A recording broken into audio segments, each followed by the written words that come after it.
Hello. Now we are coming across a really very important topic, and that topic is by the name of production possibility curve.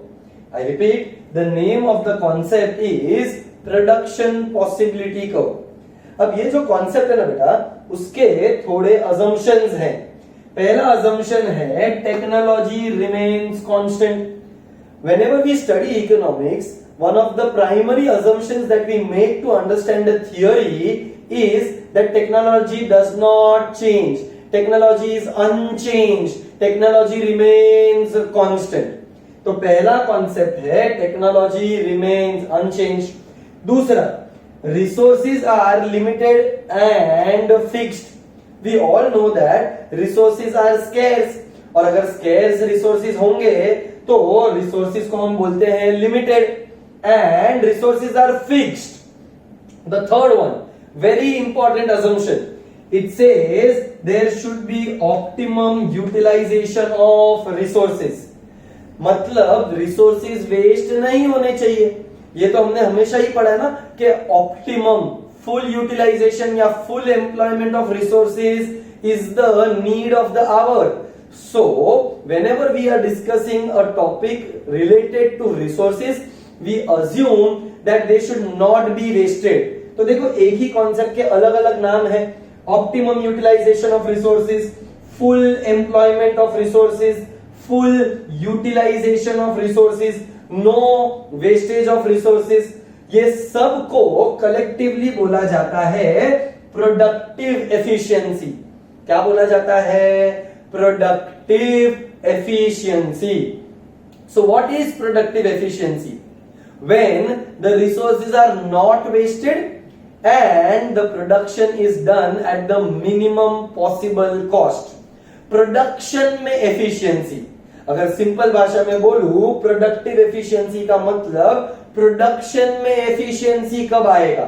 तो production में efficiency तब आएगा जब आपका cost minimise हो जाएगा और रिसोर्सेज वेस्ट नहीं होंगे.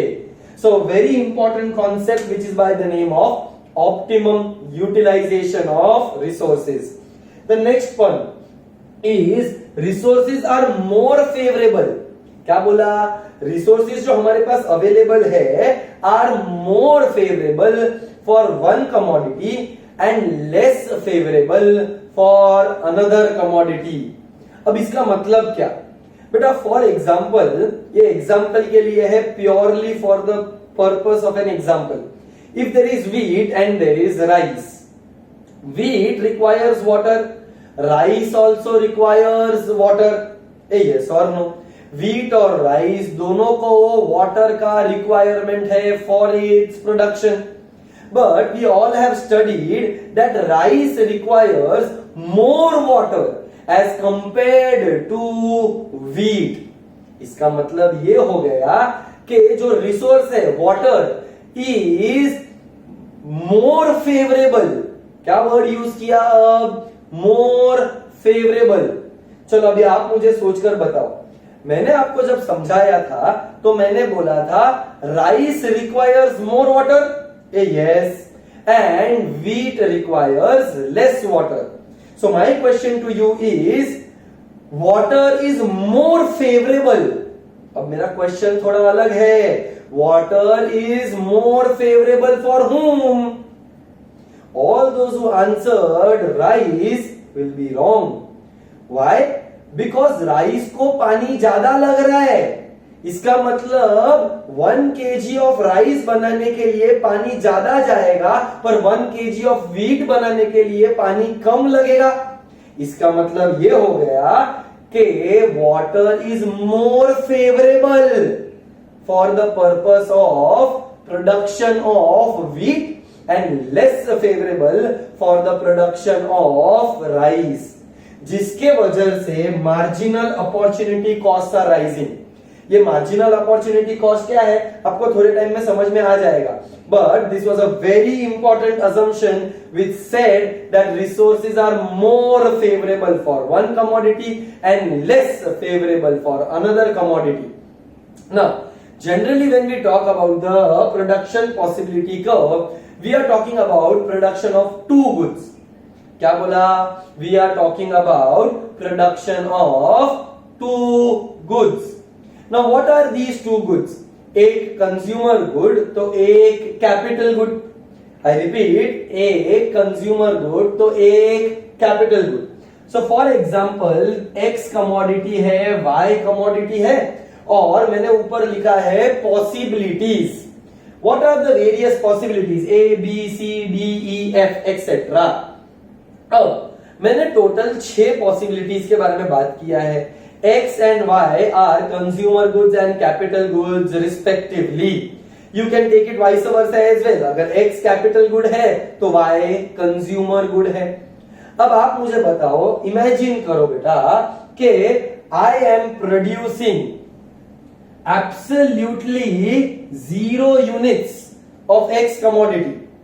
मैंने X कमोडिटी को प्रोड्यूस किया ही नहीं है, तो सारा रिसोर्सेज किधर यूटिलाइज हुआ? All the resources are utilized in the production of Y. मतलब मैंने for example 15 units of Y produce किया. अब अगर मेरे को दूसरा पॉसिबिलिटी के बारे में बात करना हो, what is an another possibility? Sir, let us produce 1 unit of X. If I have to produce 1 unit of X, can I produce 15 units of Y? Why can't I produce? क्योंकि अगर आपको 15 units of Y चाहिए और 1 unit of X भी चाहिए तो resources बढ़ाने पड़ेंगे. पर हमने पहले ही पढ़ा है resources are limited and fixed. अगर रिसोर्सेज लिमिटेड है, फिक्स्ड है, और अगर X का प्रोडक्शन बढ़ाना है तो Y के प्रोडक्शन को क्या करना पड़ेगा? कम करना पड़ेगा. So if you want to increase the production of X, you will have to reduce the production of Y because the resources are limited and the resources are fixed. तो can I say बेटा, इसके वजह से the relationship is inverse. X बढ़ रहा है तो Y कम हो रहा है. चलो, अगर मैं आपको बोलूं आई वॉन्ट टू प्रोड्यूस से for example 2, 3, 4, 5 units of X, मतलब मैंने बार बार किसका प्रोडक्शन बढ़ाया? X कमोडिटी का. जब जब मैं X कमोडिटी का प्रोडक्शन बढ़ाऊंगा, Y कमोडिटी का प्रोडक्शन बढ़ सकता है क्या? नहीं. मतलब कहने से Y कमोडिटी का प्रोडक्शन कम हो जाएगा ना. Over here, say for example, this becomes 12, 9, 5 and 0. तो आप क्या देख रहे हो कि सर X तो कॉन्स्टेंटली एक एक से बढ़ रहा है, बट Y कमोडिटी जो है वो ज्यादा रफ्तार से गिर रहा है. पहले 15 का कितना हो गया? 14. 14 का कितना हो गया? 12. 12 का कितना हो गया? 9. मतलब it is falling at a faster rate. Why is this so? Because resources are more favourable for one commodity and less favourable for another commodity. तो बेटा एक कॉन्सेप्ट आता है जिसका नाम है मार्जिनल अपॉर्चुनिटी कॉस्ट. क्या नाम है? Marginal opportunity cost. Now you tell me, what are you losing to gain X? एक यूनिट ऑफ X पाने के लिए क्या खोया? Y खोया. कितना Y खोया? तो सर पहले 15 था, अब 14 हो गया, तो आपने 1 Y खोया. Whatever you lose is your opportunity cost. So how do you define opportunity cost?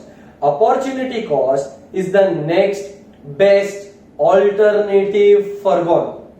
I repeat, opportunity cost is the next best alternative forgone. Over here, to get 1 unit of X, I had to lose 1 unit of Y. जो आपने खोया वो आपका opportunity cost. चलो यहां पर बताओ, how many units of X have you gained? 1. How many units of Y have you lost? 2. मतलब केनाई से आपका अपॉर्चुनिटी कॉस्ट बढ़ रहा है, यहां पर भी आपका अपॉर्चुनिटी कॉस्ट 3, 4, 5। तो मैंने यहां पर क्या लिखा था, marginal opportunity cost are rising. ये एक अजम्पशन है, पर ये क्यों हुआ?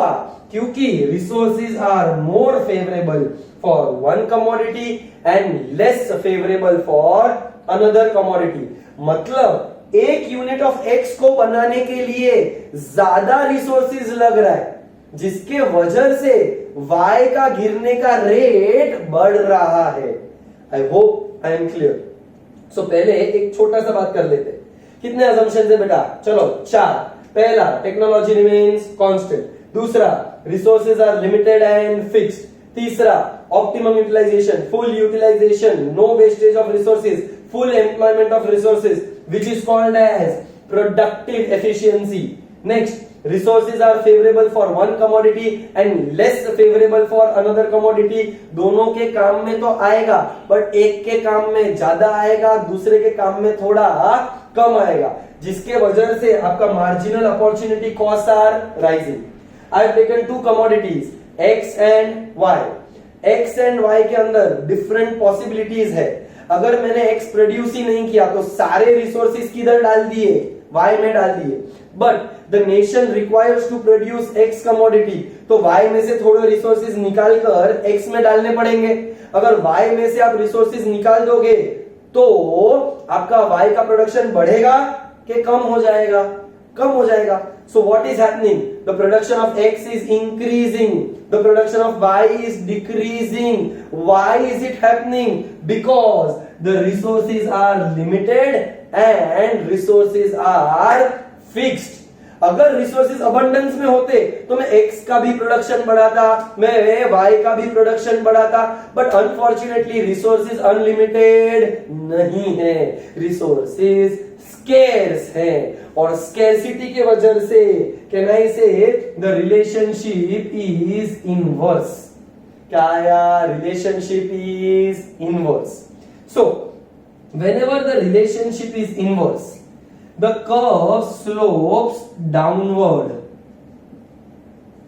Whenever the relationship is inverse, the curve slopes downward. तो अगर मेरे को यहां पर कुछ पॉइंट्स मार्क करने हैं, तो for example if you come here, चलो ये 0 है और 15 यूनिट्स ऑफ y है, तो फॉर एग्जाम्पल अगर ये 15 है तो यहां से लेकर यहां तक 15 आना चाहिए।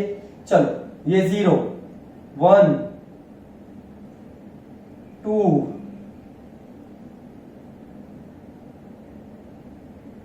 6, 7, 8, 9, 10. I'll have to increase the y-axis. 11, 12, 13, 14, 15. तो बेटा पहला पॉइंट इधर आएगा 0,15। चलो दूसरा यहां पर भी ले लेते हैं 1, 2, 3, 4, 5. So we have over here x and y axis. तो पहला क्या था? 0,15, ये एक। दूसरा क्या है? 1 and 14। तो बेटा ये एक, ये 14, ये 2 and how much? So here there 12, 3 and 9. Plot करते जाओ, 3 and 9 will be over here. 4 and how many? 4 and 5. So this point should be somewhere over here. And 5,0, तो आपका ये पॉइंट यहां पर आएगा। तो जब आप ये वाले कर्व को थोड़ा केयरफुली देखोगे तो you will find out that the curve is touching both the axis. I was not able to do this क्योंकि प्रॉपर मेजरमेंट लगेगा, बट अगर मैं कर्व बनाऊं तो it will definitely touch both the axis, क्योंकि एक में y 0 है तो एक में x 0 है। यस और नो?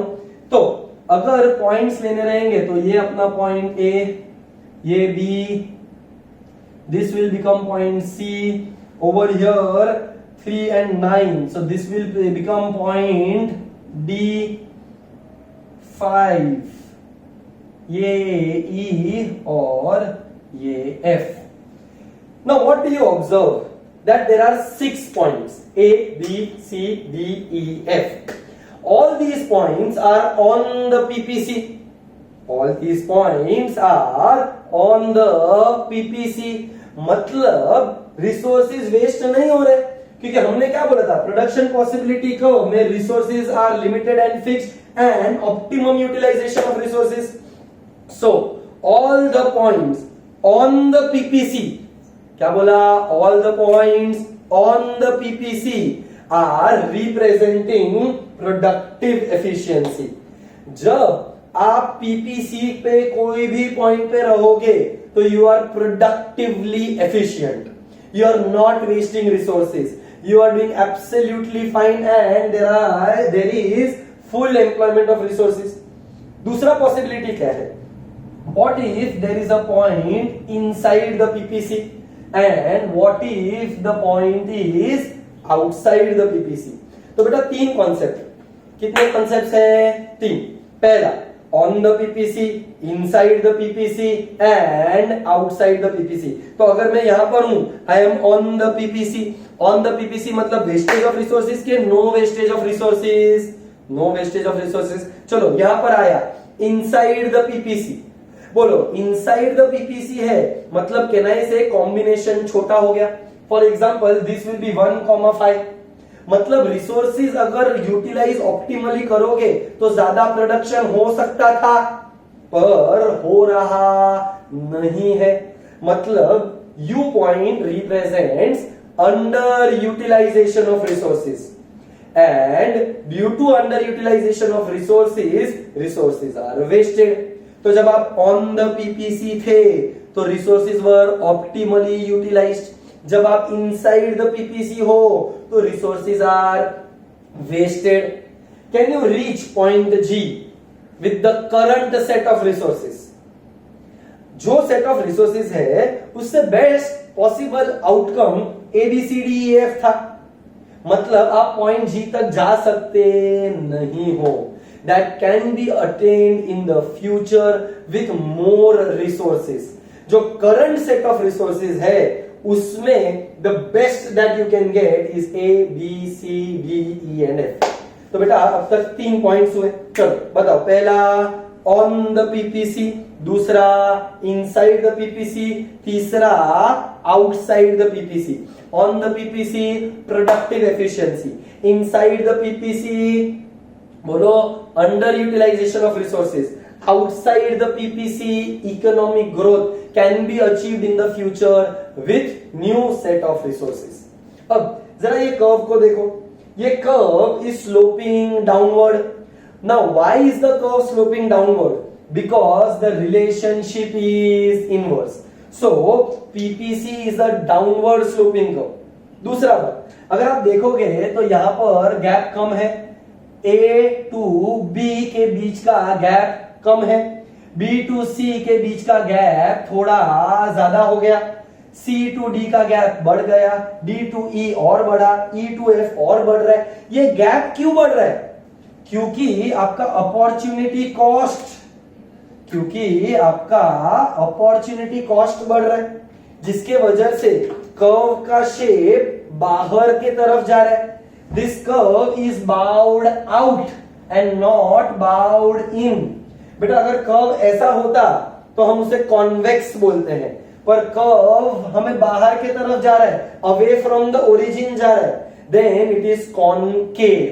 तो बेटा पीपीसी का कर्व कॉन्वेक्स है कि कॉनकेव है, बाउड इन है कि बाउड आउट है.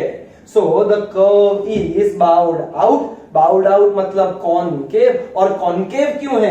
क्योंकि opportunity costs are rising. So as of now I have explained you 5 things. पहला, points on the PPC represent optimum utilization of resources or productive efficiency. Points inside the PPC represent underutilization of resources. Point G cannot be achieved in the present with the current set of resources. It can be achieved in the future with new set of resources and can be termed as economic growth. Then what is the slope of PPC? बेटा दो चीजें हैं, एक slope एक shape, एक slope एक shape. Slope of PPC is downward. Why is the slope of PPC downward? Because the relationship is inverse. Why is the relationship inverse? Because the resources are limited and fixed. What is the shape of PPC? It is concave. Why is it concave? Because opportunity costs are rising. Why are opportunity costs rising? Because resources are more favorable for one commodity and less favorable for another commodity. तो बेटा ये तो हुआ points का बात. अब क्या ये पॉसिबल है कि you can move from point A to B, from point B to C, C to D, D to E, E to F? क्या ये मूवमेंट पॉसिबल है? So where is point A? On the PPC. Where is point C? On the PPC. So बेटा from a point on the PPC to another point on the PPC is called as a trade off. क्या नाम दिया अभी मैंने इसको? Trade off. क्यों trade off? क्योंकि A point पर 0 और 15 बन रहा था, C पॉइंट पर 2 और 12 बन रहा है, पर क्या रिसोर्सेज वेस्ट हुआ? नहीं हुआ. क्यों नहीं हुआ? क्योंकि all the points on PPC give full employment, optimum utilization of resources. So from a point on the PPC to a point on the PPC is called as productive efficiency. It is called as trade off. आप A बनाओ, B बनाओ, C बनाओ, D बनाओ, E बनाओ, कुछ फर्क पड़ेगा नहीं. So from a point on the PPC to another point on the PPC is called as a trade off. अब where am I? Inside the PPC. मतलब point U. क्या मैं पॉइंट U से A, B, C, D, E, F तक जा सकता हूं? So from a point inside the PPC to a point on the PPC, from a point inside to a point on the PPC.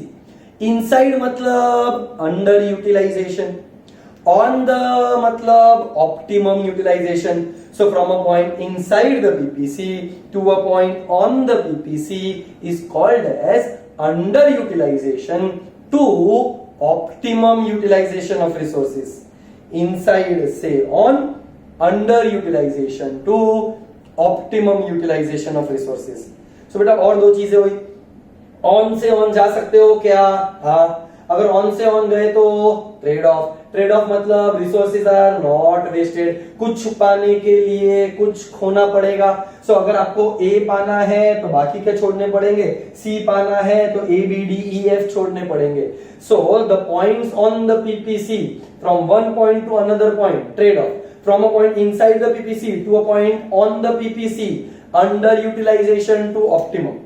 अब आप मुझे बताओ क्या ये पॉसिबल है कि you are inside the PPC और डायरेक्टली आप बाहर चले जाओ? From a point inside the PPC directly to a point outside the PPC possible नहीं है, क्योंकि इनसाइड से ऑन, ऑन के बाद outside. So if I have to ask you a question, मेरे को बताओ सोच समझ के. Suppose the unemployment decreases. क्या बोला मैंने? Unemployment decreases. अगर कंट्री में अनएम्प्लॉयमेंट डिक्रीज हुआ तो ये पीपीसी में क्या होगा? Will there be a movement from A to B, from a point on the PPC to a point on the PPC? कि will there be a movement from a point inside the PPC to a point on the PPC? बोलो. चलो unemployment कम हुआ, इसका मतलब अपने country में पहले resources waste हो रहे थे, क्योंकि अनएम्प्लॉयमेंट था. अनएम्प्लॉयमेंट था मतलब अंडर यूटिलाइज था, मतलब you are inside the PPC. From inside where can you go? Can you go outside? No. So from a point inside the PPC you will go to a point outside के on the PPC. So the answer will be on the PPC.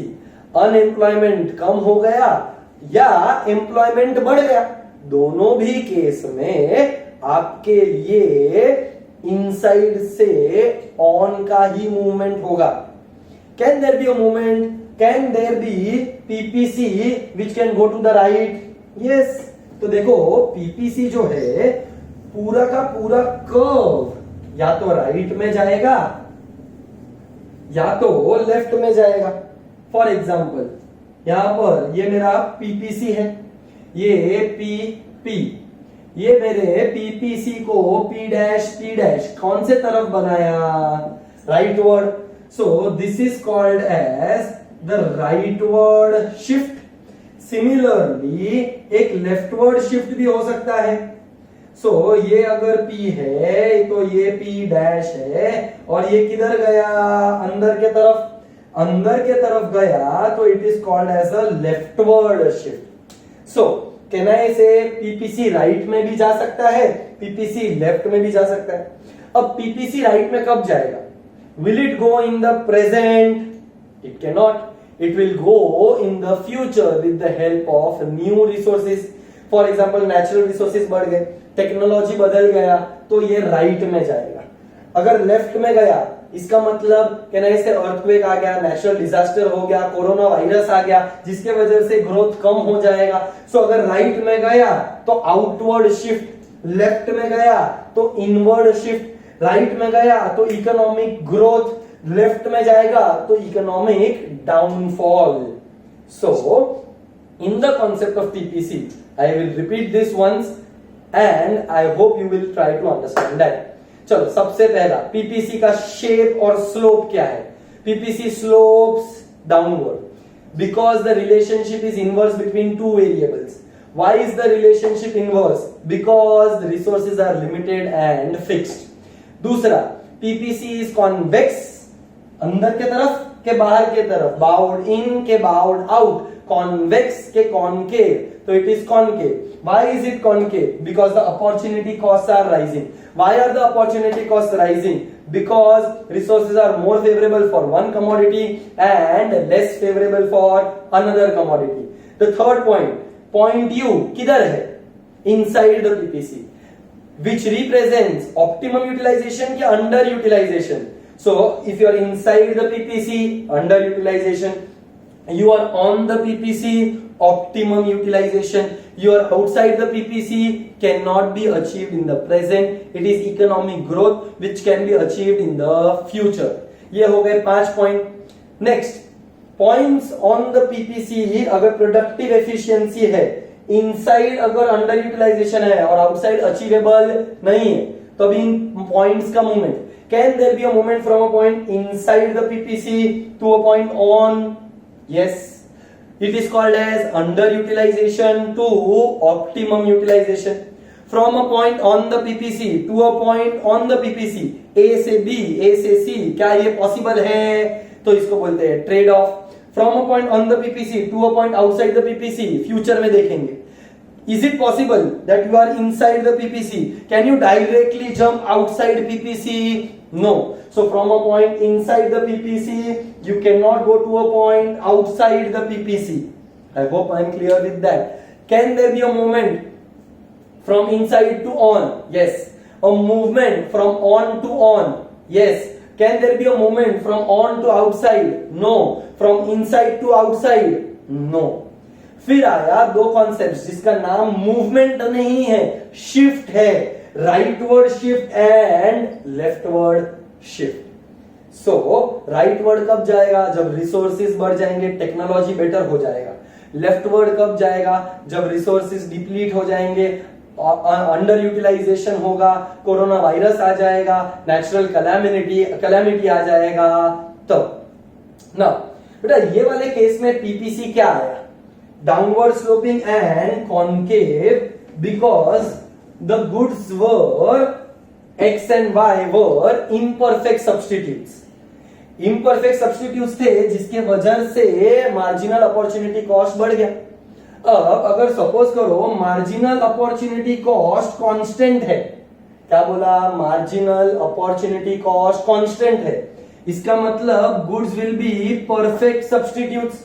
और अगर goods perfect substitutes रहेंगे तो you will get a linear curve. कौन सा curve मिलेगा? Linear.